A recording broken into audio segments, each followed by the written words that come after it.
That's how you succeed in business, is you do the right thing. It's how you succeed in life. You do the right thing. I'm going to give up something today. I'm going to live like no one else so that later I can live and give like no one else.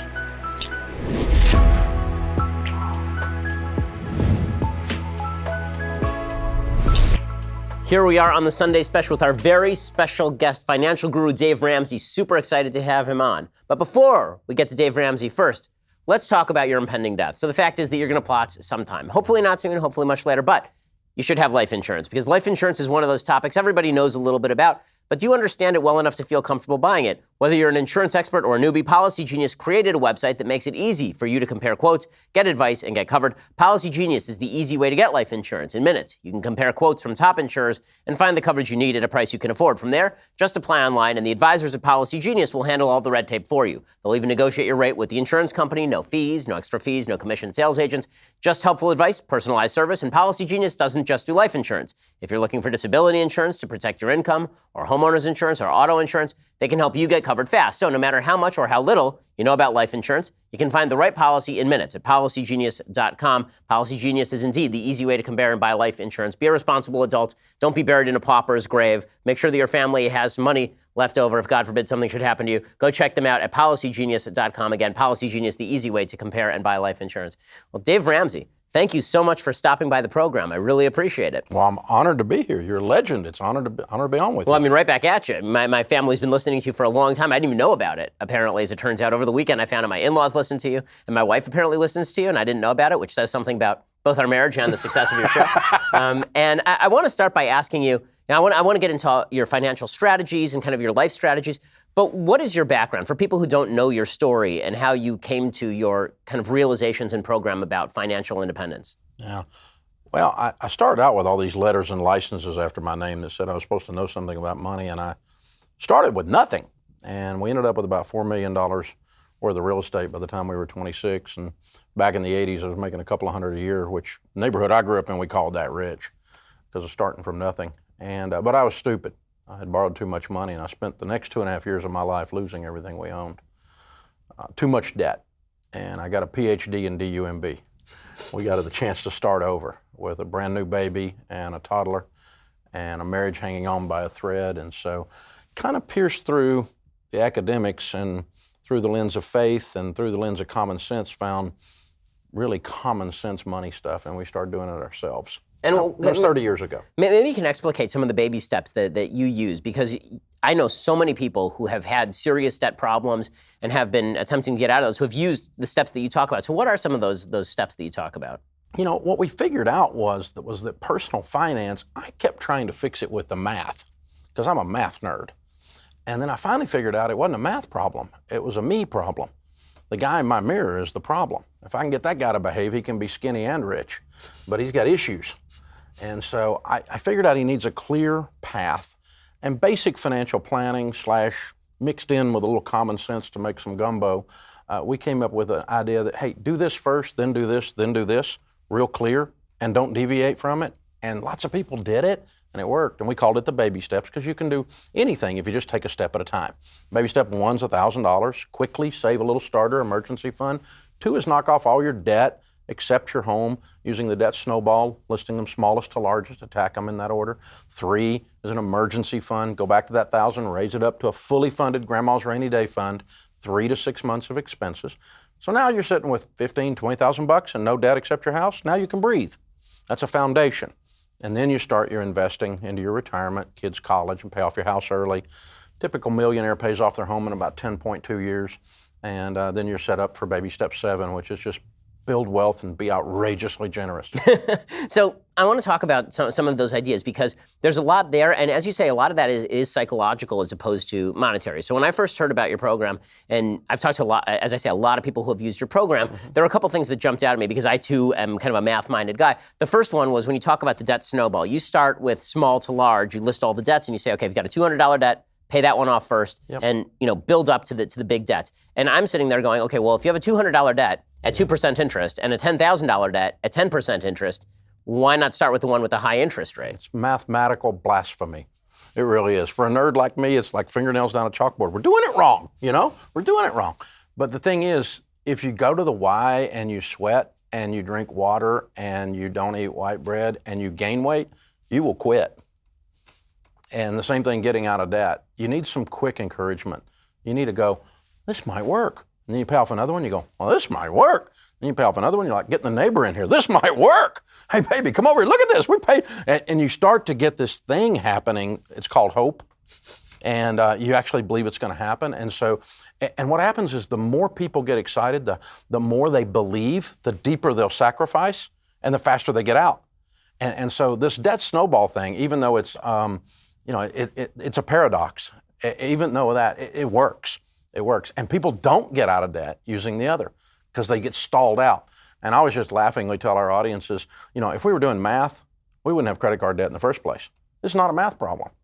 So I want to ask also about who kind of your target audience is, because I think that there are certain situations, right? I came from a middle class background. By the time I was, a teenager, a late teenager, I would say we were sort of upper middle class, and I incurred debt for college. I incurred debt for law school.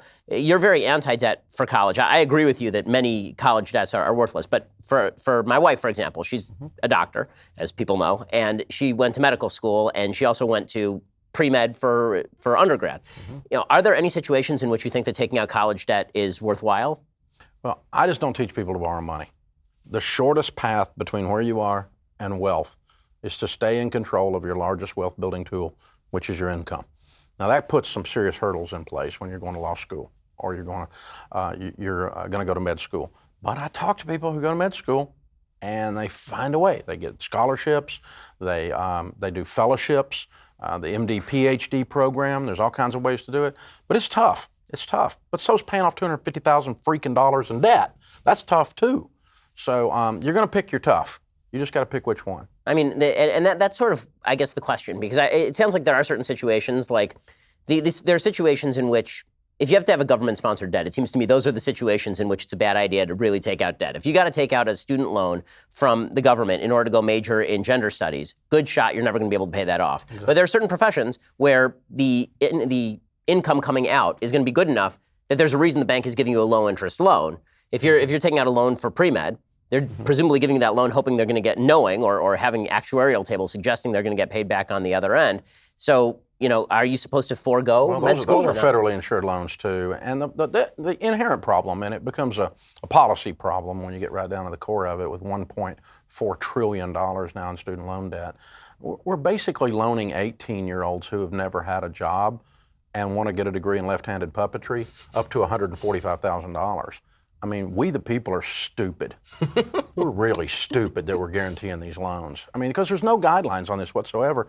And the parents many times don't care, don't bother to be involved, or don't know how to lead their kid. They're like, well, they're 18, they make their own decisions.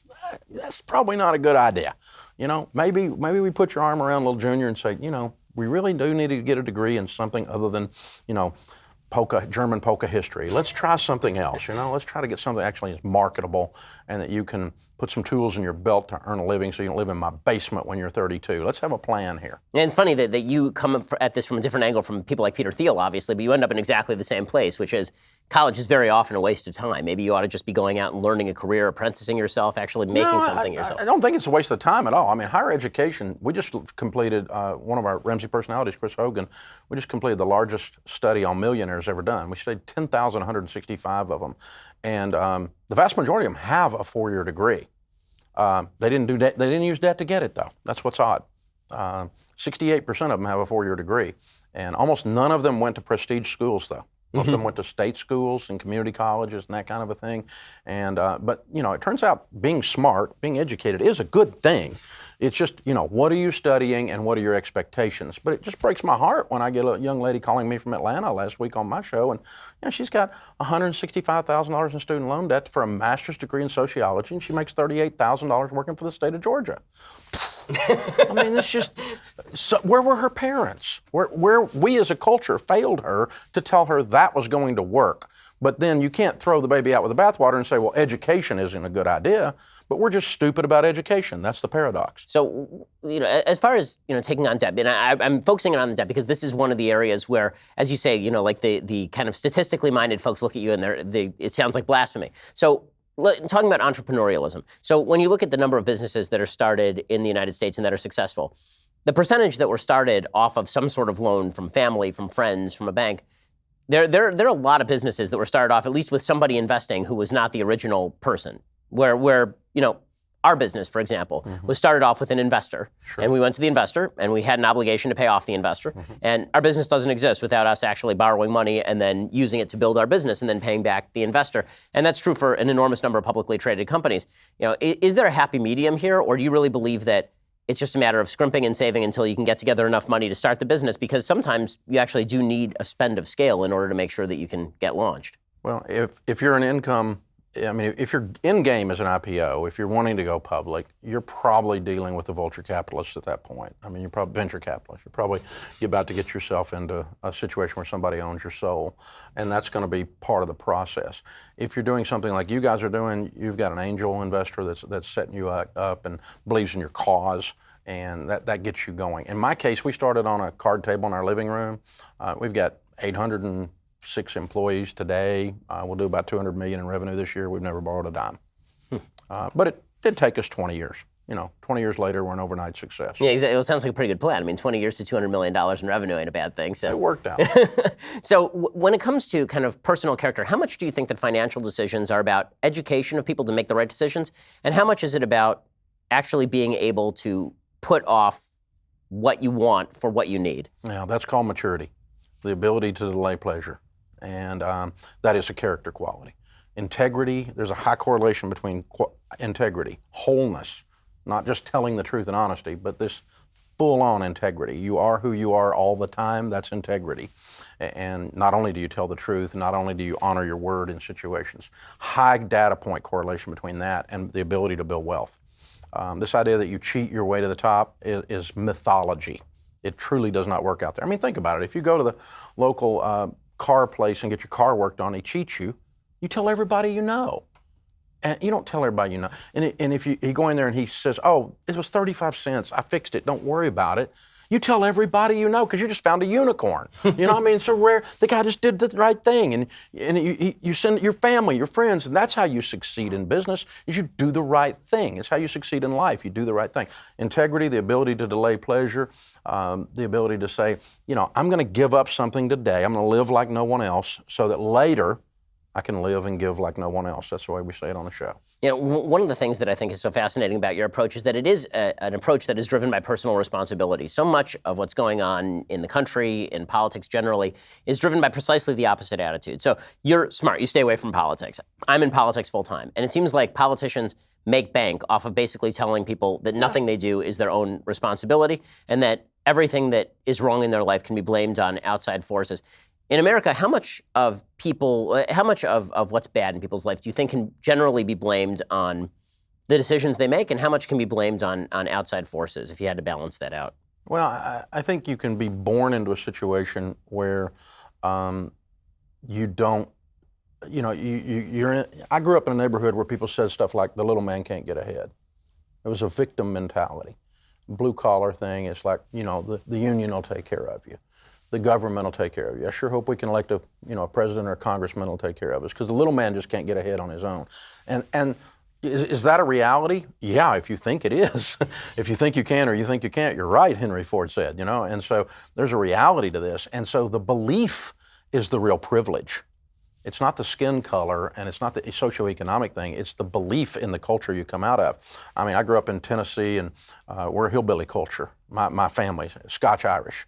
And proud hillbillies of the best kind, and an interesting bunch. They'll fight you for their freedoms, and yet sometimes they'll adopt that victim mentality. And a whole bunch of those folks. JD did a nice book, Hillbilly Elegy, that indicated that probably that's a bunch of us are who elected Trump. But it was all that he was a little bit Reagan-esque in that it's up to you. I'll just make it where you can win. Mm-hmm. I'll do it for you. And there's a different message there in that ideology. But, the problem is if you start to believe someone else is going to fix your life, whoever it is, your employer, your mommy, the president, the Congress, you're screwed. Yeah, well, this is one of the things I really fear because I am seeing it rise on both the left and the right. There's this sort of new right-wing populist movement that suggests, okay, well, all the problems that you're having in life, you didn't get married because you couldn't afford it. And it's like, well, maybe you should have made some different decisions. And single motherhood is not a financial decision. It's not that you got pregnant out of wedlock because you couldn't afford it. Now, right? the classic studies are that 97% of the 30-year-olds that graduated from high school, before they got married, and got married before they had a kid. That's all they did. High school, and they did it in the right order, in other words. 97% are above the poverty level. Almost everyone below the poverty level somehow got that out of order. They got pregnant before they got out of school. They got pregnant before married. They got married before they got out of school. They got it out of order. It's the success order. All kinds of data points on that. It's statistical evidence. And it's not a political statement. It's just, this is the proper way to live your life. Turns out morals have implication. Character has implications. So in a second, I do want to ask you about what's happened, because it feels like there's been a decline in both happiness, and I've attributed that to a decline in virtue and religion.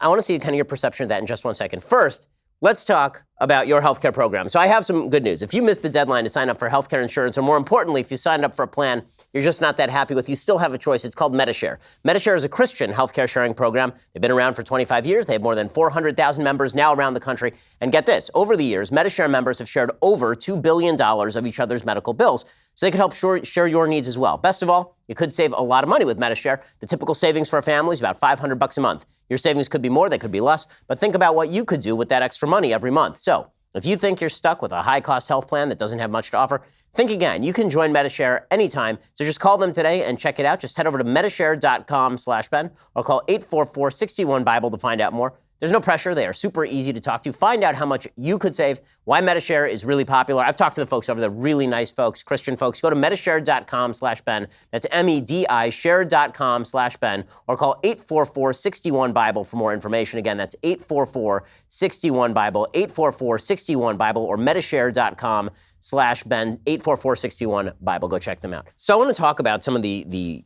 aspects of virtue that you're talking about, because I fully agree with this. I think that the supposed crisis that we're having in terms of happiness, the rise in the opioid epidemic, although some of that is due to bad diagnoses and people being given medical opioids and all of that, the rise in suicide, the rise in single motherhood, that in the end, these are mostly personal problems. These are people making bad decisions, and they're making bad decisions because they've been taught by society, by the government, by the culture, that if you make a bad decision, it's not really your fault. And that the beginning of wisdom is recognizing that it's probably your fault. Mm-hmm. Where do you think where did things start to fall apart? Or do you think things are really not that falling apart? It's strange. There's pockets that are falling apart, and there's sometimes a malaise or a fog over some things, but then there's entire segments of the population that are booming like never before. They're in the best years of their life right now, and maybe did even under Obama. They had the best years of their life. But we share a book in our faiths, and my Christian faith, your Jewish faith, the book of Proverbs, the book of wisdom. And all throughout the book of wisdom, the fool is juxtaposed with the wise. The wise does this, the fool does this. The wisdom is this, and wisdom is, in the Hebrew, you know this probably, is the art of living life well, is really what it means. And that's what we've lost, is wisdom. Not knowledge, but we've lost wisdom, as juxtaposed with the fool. And if you read through Proverbs, you go, well, I've done that, I'm a fool. I've done that, so I'm going to quit doing that. So I'm going to be wise. In the house of the wise are stores of choice food and oil, but a foolish man devours all he has. If you spend everything you make, you're a fool. Fool, I've done that. And then when I quit doing that and actually saved money, I had some money in the house of the wise. It's remarkable, isn't it? And so the art of living life well, and when you start to believe that if I plant corn, I'm going to get corn, if I'm going to reap what I sow, if I'm going to live in a cause and effect world where I actually can impact my own destiny, there's variables around me, there's isms. There's racism and sexism and baldism. There are people that won't let me do stuff because I'm bald. Hadn't been a bald president elected since television. Go look that one up. It's interesting.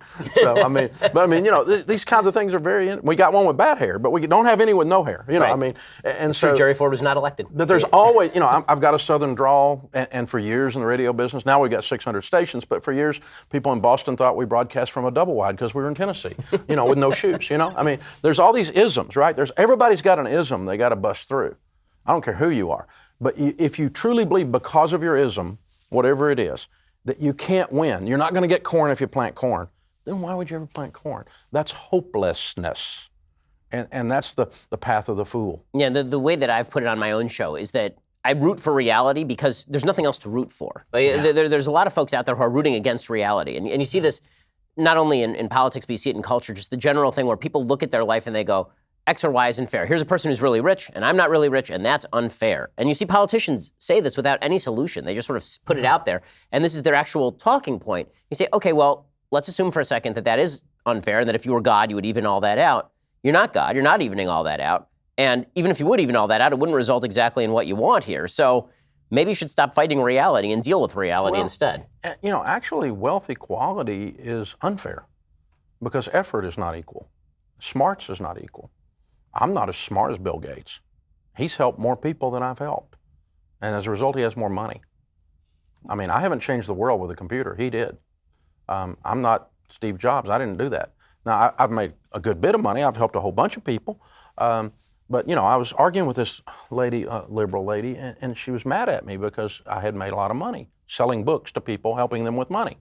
And she's like, well, you're taking advantage of all these people that are broke. And I said, when I sold 5 books for $10, nobody was mad. But all you people got pissed off when I sold 10 million of them. And I helped 10 million people. And so your level of return is the level of help. And so that just defeats the wealth equality argument completely, because we now know that 79% of the millionaires in America today, 8 out of 10, inherited zero, which means they did something in the marketplace. So the American dream is alive and well. I mean, one of the things that I love about your show is that you actually do defend the morality of the free market. And that's something that very few people are willing to do in this day and age. It's all about the shortcomings of the free market, income inequality, the idea that people are being exploited. And it seems like they're coming from this perspective that even basic elements of life, in the intelligent gaps, this should be somehow rectified. And you see this they'll use Bill Gates as an example. How is there a Bill Gates in this country who's worth this much money, and then you'll see somebody who's worth no money? And, you say, well, he's contributed more. And they say, well, but that wasn't his choice. He was smarter, right? He was smarter. He grew up better. How do you answer that? Well, he did. He is. And George Clooney's prettier than me. So, I mean, so what? Deal with it. I mean, this is your hand, play your hand.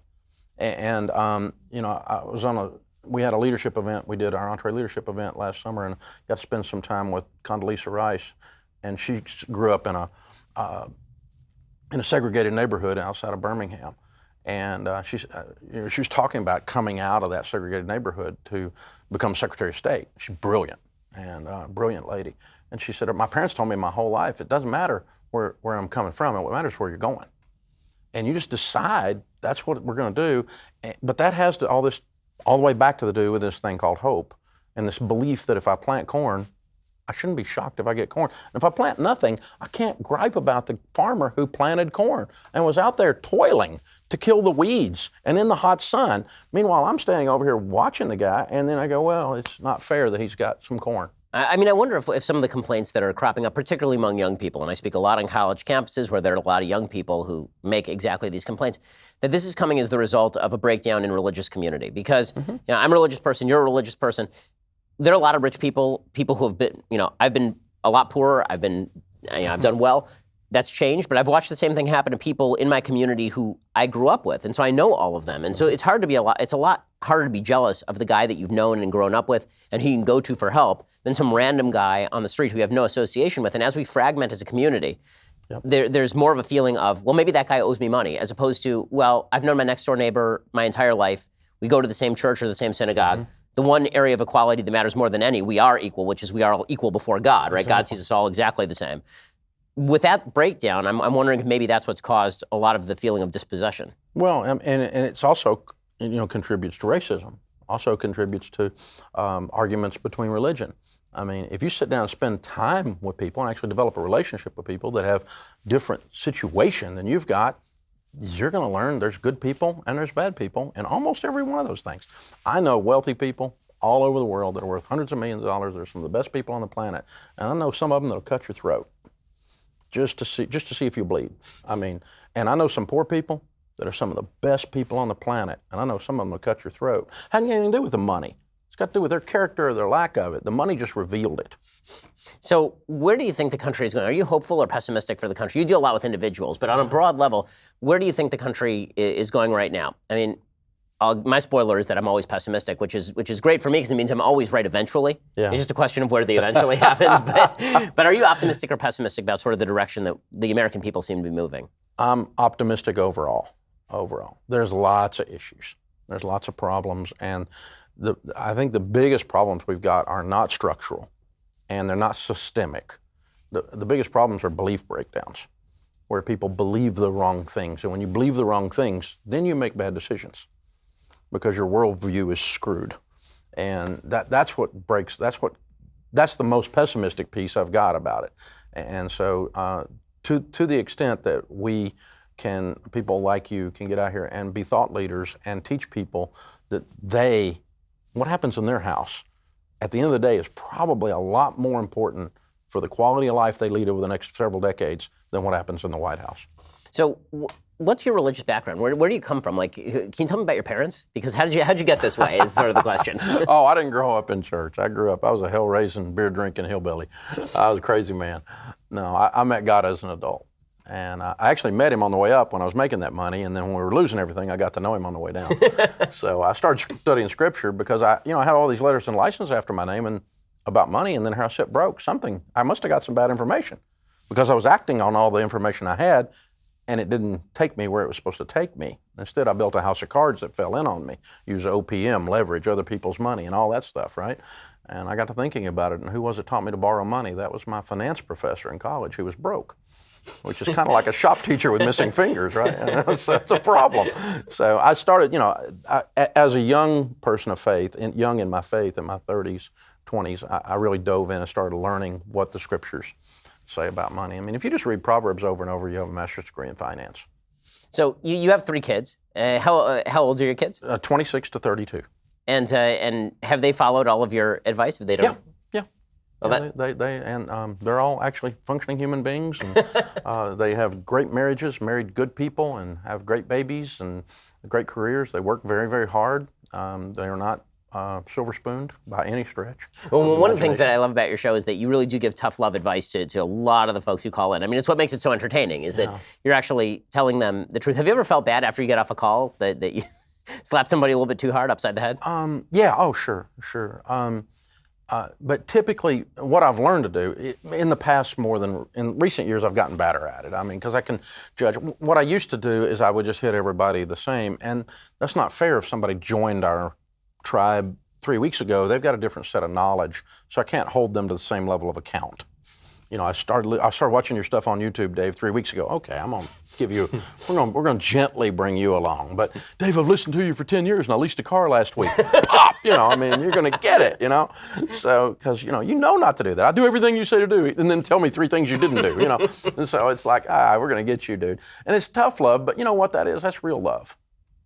Well, real love is always. I mean, my son's 26. He's a wonderful, fabulous young man. He's a vice president in our company. He's brilliant, great entrepreneur. When he was 8, he would not take a bath, and his dad made him bathe because you stink and you can't exist in society if you don't take a bath.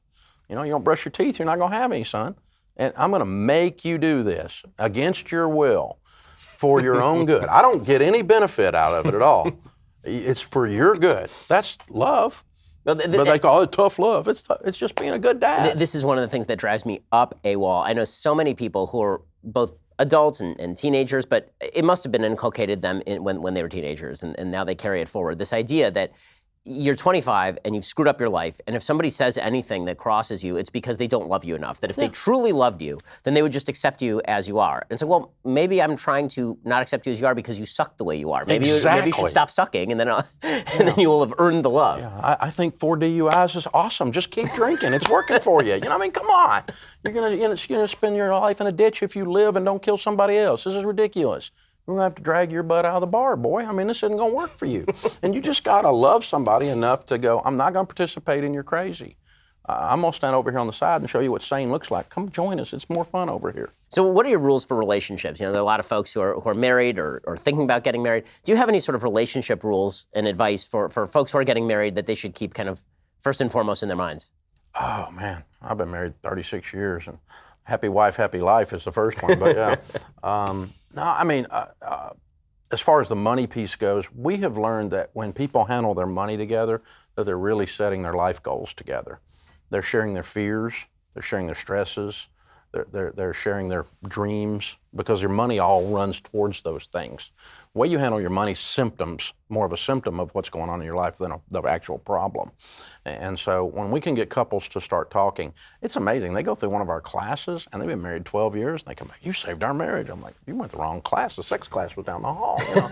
I mean, but no, all we did was we made them start talking about their money. One checking account, shared accounts. We're gonna know everything that's going on, both of us. There's no, I'm gonna take care of you, you're not good with money, honey, so I'll do the money. No, we're all on this together. One might be the nerd that's gonna do more of the details, but we're gonna be two adults pulling the wagon together.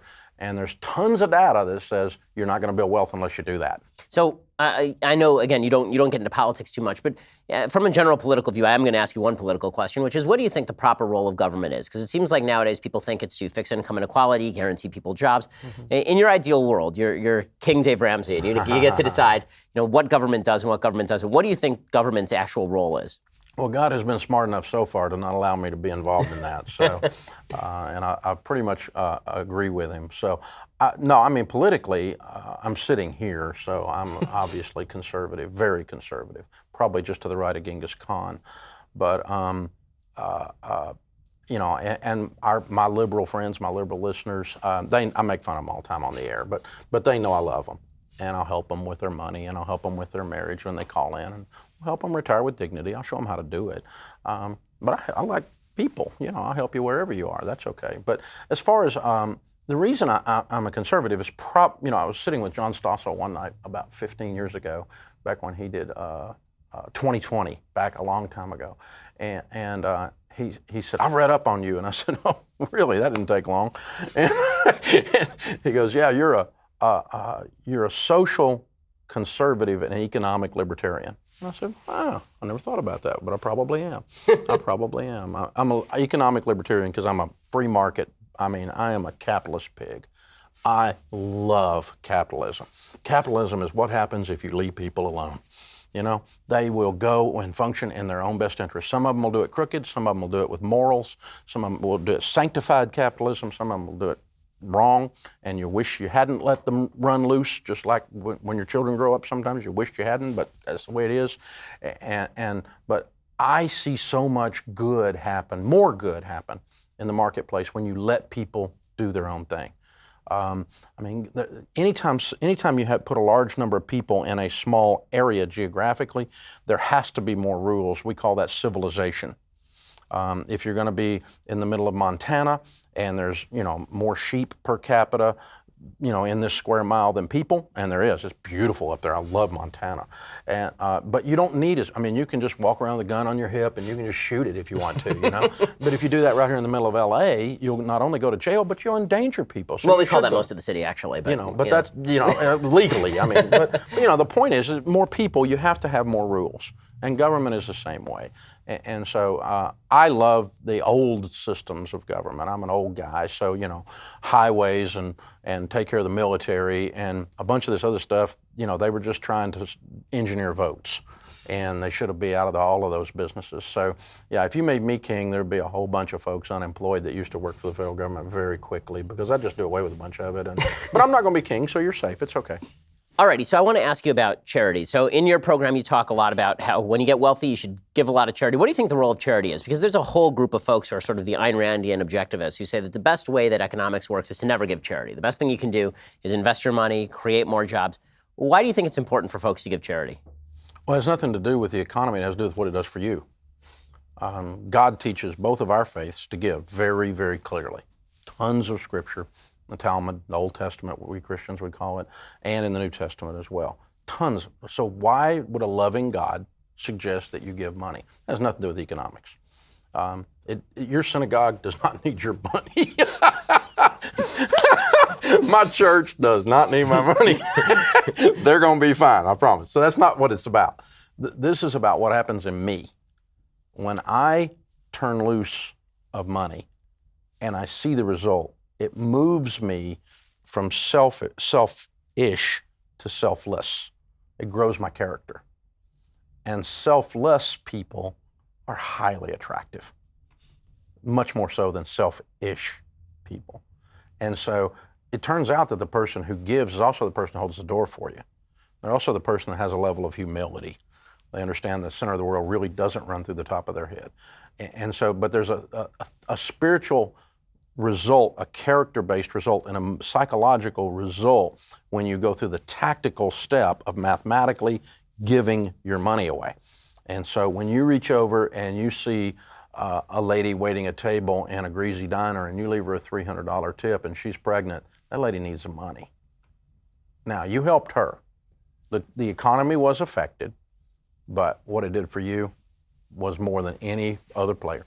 So oddly enough, charity is selfish in that regard. If you understand what it does for you, what it does for your kids to see you give. And I've got a good friend who's Orthodox Jewish rabbi, Rabbi Daniel Lapin, and he cannot stand the phrase, and I agree with him, give back. He says, you're not giving back. You didn't take anything. Right. You're just giving. You didn't give back indicates somehow you took advantage of the culture and you owe the culture a debt. You don't owe the culture a debt. That's not true. But you owe yourself a debt to learn to have that element of your character. Because people who give are always grateful people. They're more humble and they're more selfless and they're highly attractive people. They're who you want your kids to be. They're who you want to be when you grow up, you know? That's who I want to be. I meet those old men, those old women, they got those beautiful faces, you know? And then you meet the ones that don't have beautiful faces because they're angry and they're selfish. And it ends up on their countenance when you get old. And because when you get old, you become more what you're going to be, right? You know, and that's what charity does. Now, think about this, though. If we could look at that on the macro level, what would happen? Oh, baby. I mean, what if we could get a whole culture that started giving not because of the economic impacts, not because they helped this little charity, or not because this kid was fed, although that's a wonderful thing, but we got a whole culture of people who are highly attractive and selfless instead of selfish and mean and nasty and on Twitter. You know, I mean, it's just unbelievable, you know? Yeah, no, and I think that's exactly right. It's because I think that what happens is that the folks who don't give charity tend to be the folks who are very eager to take somebody else's money for something absolutely. else. I mean, there's a really high crossover, and not to get too political again, but the stats show that red states give a lot more charity than blue states, that religious people got to give a lot more charity than non-religious people, and those people also tend to vote for small government because, again, those people understand that when it comes time, when the pedal hits the metal and it's time to help somebody out, that in the end it's up to them. It's not up to somebody else, and that casting it off on a third party is a mistake. And one of the things I always note on my show is that when it comes to charity, yes, I have a commandment to give charity, but there's no commandment to receive charity. There's no command, and we seem in our society to have reversed it. That the commandment is mostly that society owes something to me. It used to be that if you took charity from somebody, you felt the obligation toward that person because you knew who the person was. The person had a face. And I always cite the movie Cinderella Man, where James Braddock is walking back into the welfare office with a roll of 20s and paying back the welfare office. Is there a single person in the United States who gets a check from the government who would ever think about doing that? Today, probably not. But if you do it in the context of a community of which you're a part, you know exactly how much you owe to everybody else in your community. Well, and all that is gratitude. If you've received it, it changes your gratitude level. If you've received help at some point in your life, you're a grateful person. And if we could create a whole culture of people who were selfless rather than selfish, and in the process, we gave so much into these institutions that you could literally, financially, economically could make the government irrelevant. You could put them out of business. It'd be wonderful. So what do you think, as a person running a massive, massive business, what have been the biggest obstacles that you've faced in taking your business from non-existent to a $200 million business? People. Our people on our team are our greatest blessing, and they're our greatest pain. We love them, and they drive us nuts sometimes. People. The human resource, and loving them well, compensating them well, attracting the talent and people of character, people that have quality, that actually act like they own the place and actually work while they're at work and all that kind of crap. You know, I mean, it's that has been our biggest obstacle. We hired 200 folks last year, but you have to go through 10 interviews with us. We're very hard to get on with. But we win Best Place to Work every year. Why? Because we're the best freaking place to work. We take care of our people. I mean, we're very, very good to them, but we require a lot. You have to bring it, baby. We're playing for the Super Bowl. Tell me about that experience. Like, how does that interview process work? That's a lot of vetting. I mean, maybe we'll start doing that around here. But has it? Well, I mean, I was so dumb when I first started. I thought if you hired people, they would just work, you know, and I was dumb. I mean, and I thought they would actually care and they wouldn't steal. And it turns out you have to hire people that work and care and don't steal. You can't just hire people and then they want to do those things. So you have to actually vet that process. There's a due diligence involved. So we just found out if you spend more time with people, you get to know them, they'll tell you. We call them thoroughbreds or donkeys. You can't win the Kentucky Derby with a donkey. Never been one win it, ever. And you can't win at business with a room full of donkeys. And so sometimes a donkey can dress up, they put on their interview clothes, they look like a thoroughbred when they come in. But you have to talk to them long enough until they finally go, yeah, and you hear, you go, that one's got a drug issue. I don't think we're gonna do that. And that one's doing some crazy butt stuff in their personal life. I don't think we need that toxic stuff in here and, you know, that kind of stuff. And so, because, you know, everything moves at the speed of trust. And if you can't trust people's competence, their excellence, their integrity, their intent, then it's hard to work together. You can't get work done because you're always looking over your shoulder seeing who's going to stab you. And so we just fire people if they do stuff like that. Have you seen, I mean, you've gone through so many people, it sounds like, have you seen any like quick indicators of the donkey? Like how do you spot the donkey right off? We just talk to them and they'll tell you. And we love millennials for this reason. The millennial generation is a fabulous generation. I get asked all the time in these leadership conferences, how do you hire millennials? How do you hire millennials? I love them. They're awesome. Because there's really only two kinds, awesome and sucks. And that's the only millennials. And they'll just tell you, I suck. I live in my mother's basement. I don't intend to work. I got a participation trophy. I'm not doing squat. They'll just tell you. And good, we're not hiring you. But the other ones, the ones that care and they join a cause, they'll storm the gates of hell with a water pistol, man. They're missional. They will fight. They'll drive. They believe. They're loyal. It's the best generation I've ever hired. As an old leader, I can tell you, it's a fabulous generation. What's your management style? I mean, how's it like in your office? There's some people who are, you know, delegators. There are some people who are micromanagers. What's your management style? What do you recommend in terms of management? Well, I wouldn't really have hired you if I didn't need you to do something I didn't want to do. So it's delegation, but I'm going to require you do the stuff with excellence and with a spirit on it that the customer loves the fact that they came into contact with the Ramsey organization. And so it's a high level of expectation, a lot of more like a coach. You know, I used to say a coach is somebody that loves you dearly, but you're a little bit afraid they'll go crazy at any moment and kill you. You know, that's probably me. You know, it's that scene from Patton where he goes in and yells at the soldier and he leaves and his adjutant says to him, you know, they don't know when you're joking. Generally, he says it's not important for them to know. It's only important for me to know. Well, I'm not unkind. I don't yell and scream or anything like that. It's not, but I mean, it's you're gonna do the stuff. Because that's what we're all here for. And this place is bigger than any one of us. And so you're going to get your work done.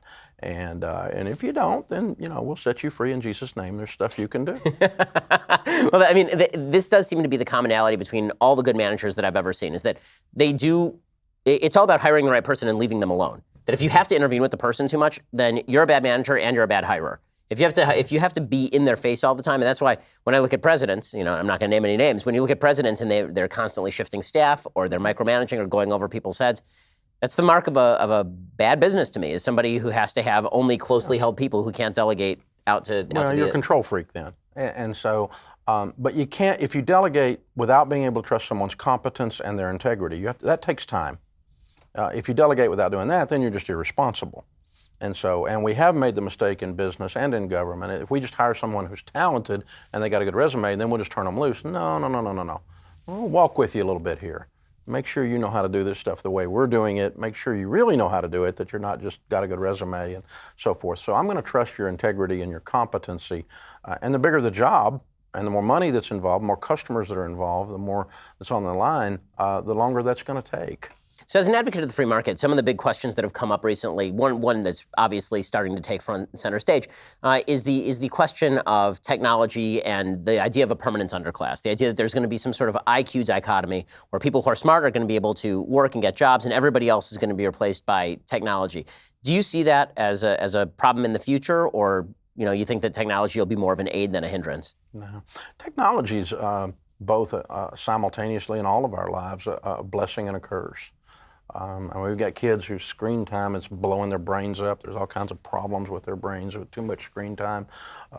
We all, check our inbox and have to keep it clean like we're OCD or something. Guilty, and so on. And yet I can do more. My personal efficiency is way through the roof compared to even 10 years ago. And so it really doesn't require that much brain matter to take advantage of technology. Most people turn on their televisions and sign into Netflix. Most of them are listening to this podcast, and they're figuring out a way to do that at all social strata.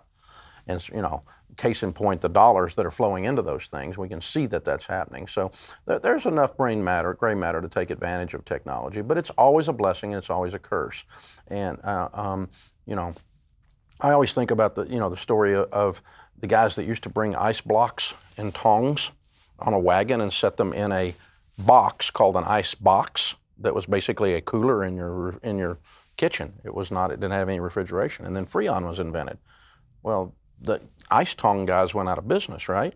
Well, one of them had an ice house in Dallas, Jerry Graham and Jimmy Graham, they called him Uncle Jimmy, and he decided to store bacon and milk and stuff in his ice house, and you could come by and pick it up anytime between the hours of 7 and 11. And he started a little market chain. And the ice business today, by the way, is a $5 billion a year business. And nobody's got tongs. So what does that mean? It means we adapt. Those that are going to win, there's market disruptions, welcome to life. And they come at you and they present either the death of your business or the life of your business. Be ready, they're coming. So you've had a ton of callers, obviously, over the years. Is there anyone that really sticks out to you as particularly memorable, or it's just at this point kind of faded into the... I've had several of these, but I guess the first time it happened, it sticks in your memory. She called me from San Antonio, and it was Monday, and San Antonio is a big military town, and her husband, a special forces guy, had been killed in Afghanistan the day before. And she's calling me, crying. What do? Well, we work with military folk a lot, so I knew all their programs, and they do a great job of coming around the spouses when they lose somebody. So I knew that they were going to be there, but we were able to plug her in with a good church locally and one of our coaches locally and one of our investment advisors locally, and we were able to put all those people around her to help her and walk with her, because obviously in 2 minutes on the radio, I just cried with her. It just tore me up. I'm thinking about it right now, but I can't imagine getting that call. Those guys standing on your front porch, those get you. And but radio's a blast. There's humans there, man. One guy called and said, "My wife says she won't have sex with me if I don't make at least $600 a month. What do you think about that, Dave Ramsey?" I said, "I think I'd get to work." He started cussing and yelling and hung up. We had to hit the dump button. Wow. In a second, I want to ask you about, as I sort of referenced vaguely earlier, there's been this debate that's broken out now among people on the right. On one side of the debate, people like me. On the other side, people like Tucker Carlson. We had Tucker on the show, probably a couple of months ago at this point, and Tucker was going on about how America had left the non-college educated man behind, how these people were basically stuck, there was no way to get them forward, and how he actually said in a monologue on Fox News that the free market is just a tool, that we shouldn't see it as a system, we should just see it as a tool, and just like any other tool, we should be able to play with it and do what we want with it and all the rest.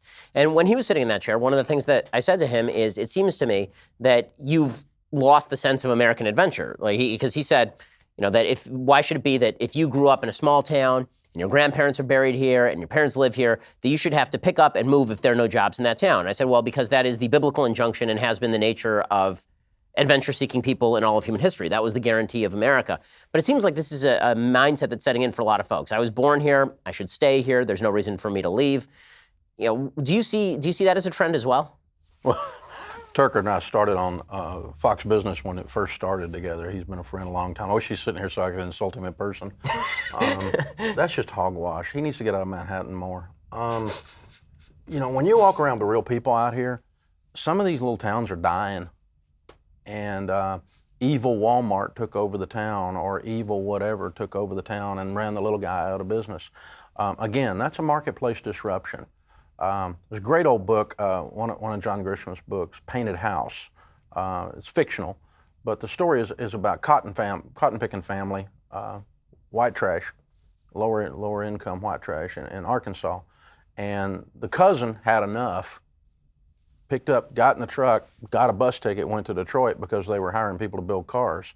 And he came back a year later with a Yankee wife, right? And driving a new car. And he made more money than the rest of the family put together, putting cars together for Henry Ford. And so what'd he do? There was no economic things available, so he picked up and he went to Detroit.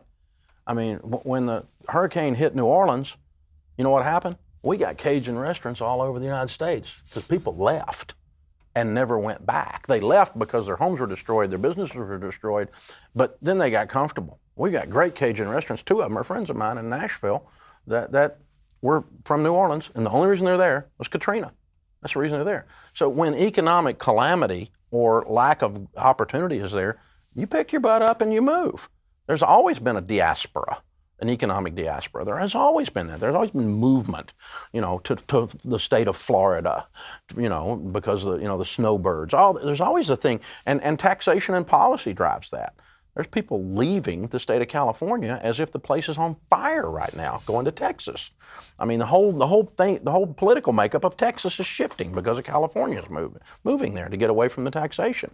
And the same thing coming out of Connecticut and out of New York. I mean, you got to make a lot of money extra to offset the taxation. So all of those things play into, and there's always been a sense of you need to move. I don't want to move. I like my town.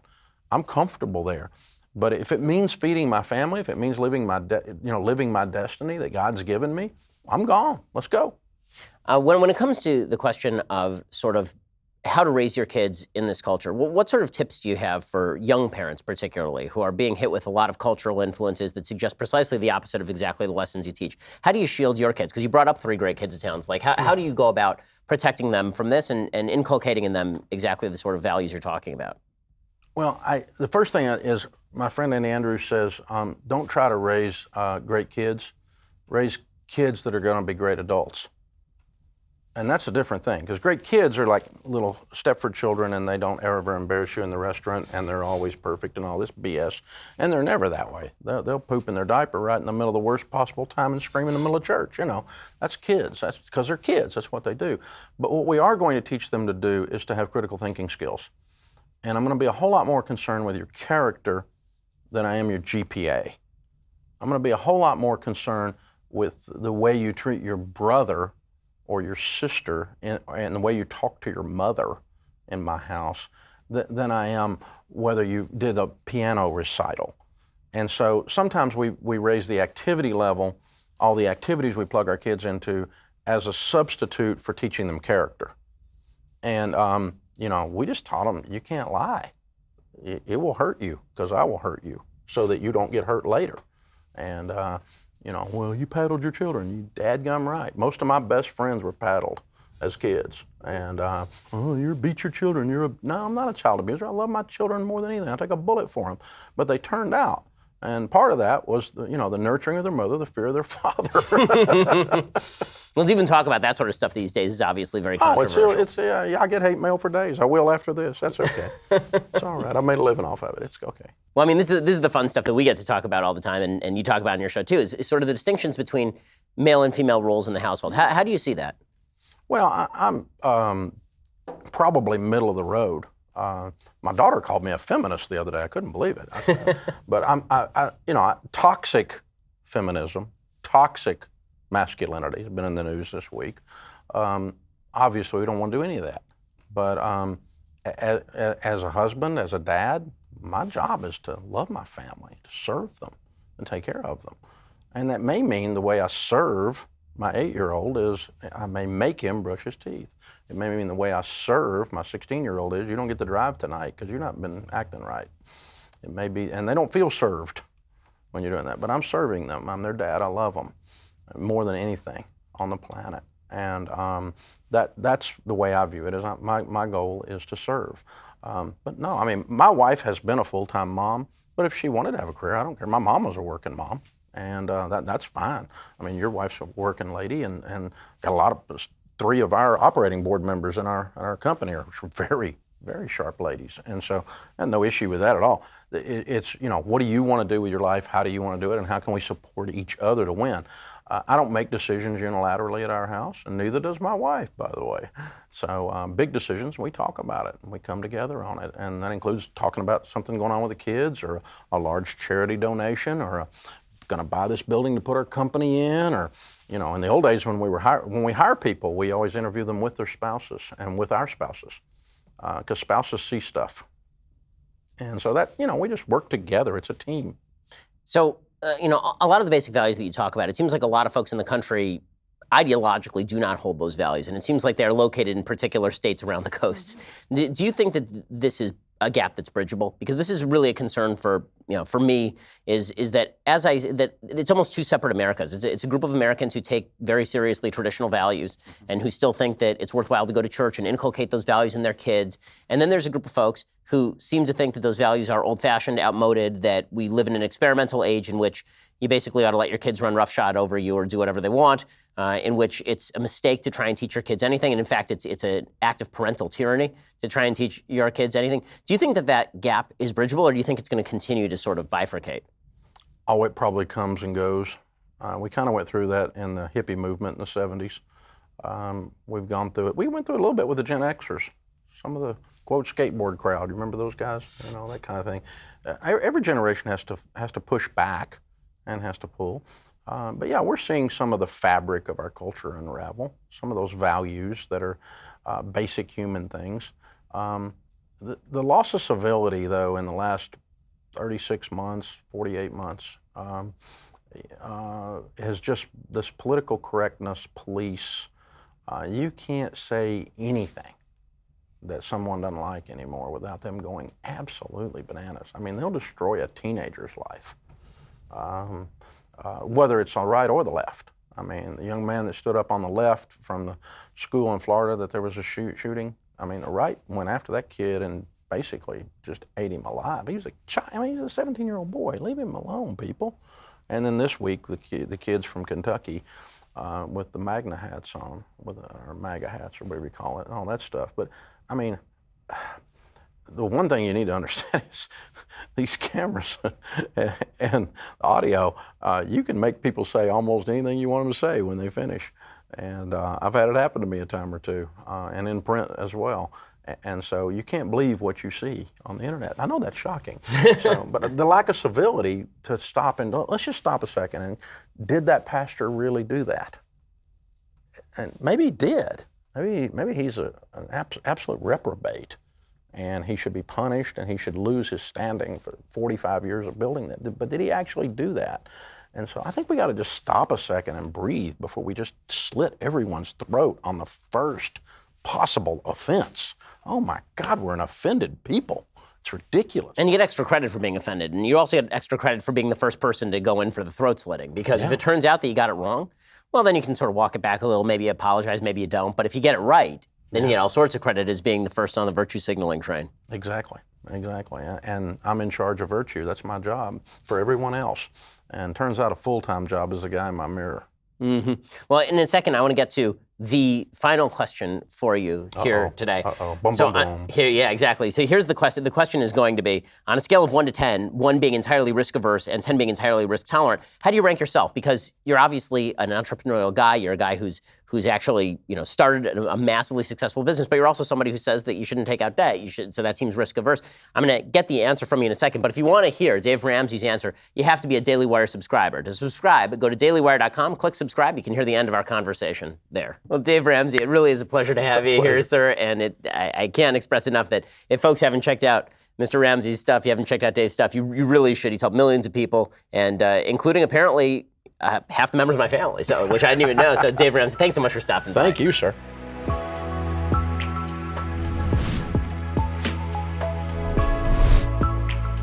The Ben Shapiro Show Sunday Special is produced by Jonathan Hay, executive producer Jeremy Boring, associate producer Mathis Glover, edited by Donovan Fowler. Audio is mixed by Dylan Cates. Hair and makeup is by Jesua Olvera. Title graphics by Cynthia Angulo. The Ben Shapiro Show Sunday Special is a Daily Wire production. Copyright Daily Wire 2019.